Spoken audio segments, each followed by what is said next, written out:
This week's Torah portion starts in Genesis 18, where three men appear before Abraham's tent. Two are angels and one seems to be the manifestation of God. Abraham runs out to meet the guest. He has Sarah prepare a meal, which includes bread, a calf, yogurt, and milk.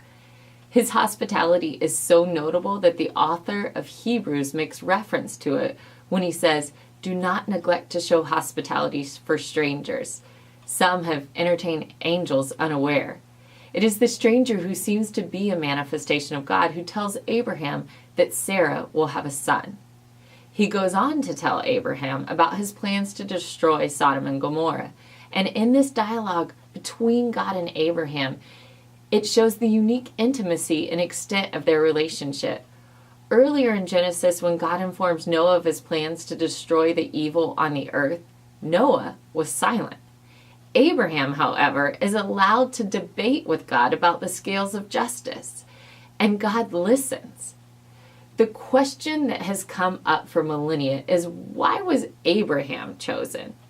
Noah was chosen, the Bible says, because he was perfect in his generation. Later, we know Moses was in a unique position to lead and that he was born the son of Hebrew slaves, raised in the house of Pharaoh, and as the incident of him killing an Egyptian slave master proved, he was primed and ready to right the wrongs being enforced on his people.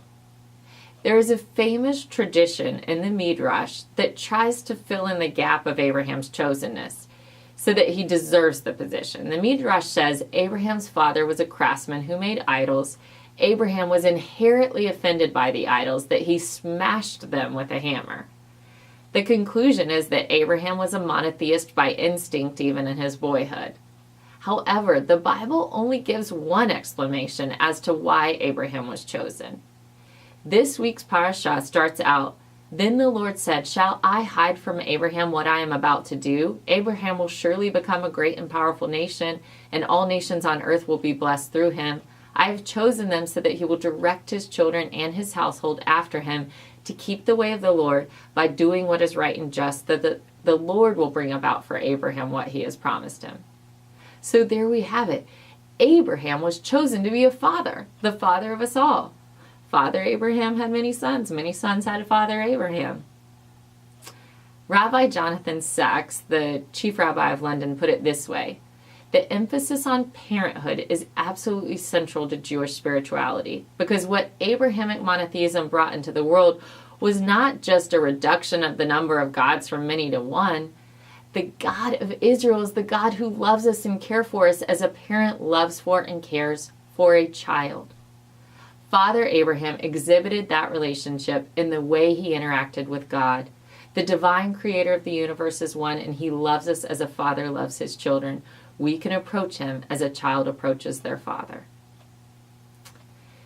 There was so much more to unpack in this week's Torah portion, but I'll see you again next week. And prepare, we have a new reading, Genesis 23, verse 1, to Genesis 25, verse 18, the life of Sarah. Shavua Tov.